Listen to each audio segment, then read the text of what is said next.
One of the greatest moves in the history of chess was played as Frank in this position played Bishop G5, a brilliant move according to chess.com. Bishop G5 for all, it's a great move. It's beautiful. It's incredible. Very nice tactical vision. And you know what? I gotta give credit to the opponent. He ruined the party.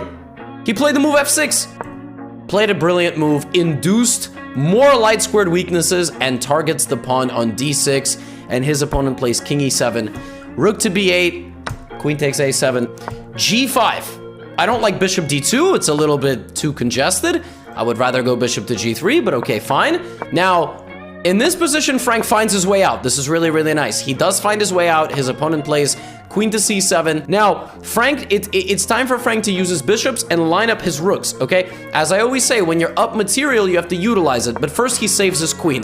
So, H5. H3 is one of the worst moves. But then, Frank, what are we doing here? Why is the opponent trying to trade pawns? The opponent is dead lost.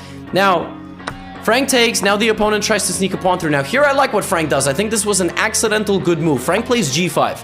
It's a good move.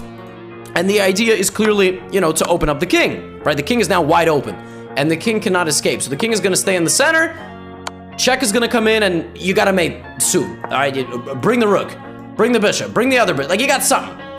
Why I call it an accidental good move is because after FG5, Frank goes here. And now we have GF4. And again, Frank is not moving the bishops in front of his rooks. He's got to use the bishops in front of the rook to get to the king because he has a material advantage. And the only way he's going to convert it is by giving a mate. Now, C4. First of all, free pawn. L plus bozo plus ratio plus you fell off. Queen takes C4 is just a free pawn. But Frank goes here. I don't hate it. He's going to the king. He's finally got it together. He's got his ducks in a row. He's going to play Queen G7 next.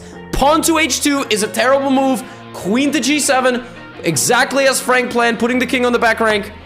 And now at least you have an open file. And you have Queen G7, Frank, let's go. Rook H4 is not bad. It's trying to, pin. It's doing something. Give a check. Give a check. The king is wide open. Give a check. I love it. Beautiful stuff. King F7. In this position, Frank plays a move that if you gave me $1 million, I would not be able to explain to you. He plays the move A3. So I don't know. He plays A3. Now his opponent plays Bishop B5, which... Again, Frank is winning, so he should trade some pieces here. He does. And now, make a battery. I mean, he just recently learned about batteries. He should be making a battery pack. No! Frank, completely unprompted, hangs a rook. He hangs a rook to Frank. And you know what the craziest part is?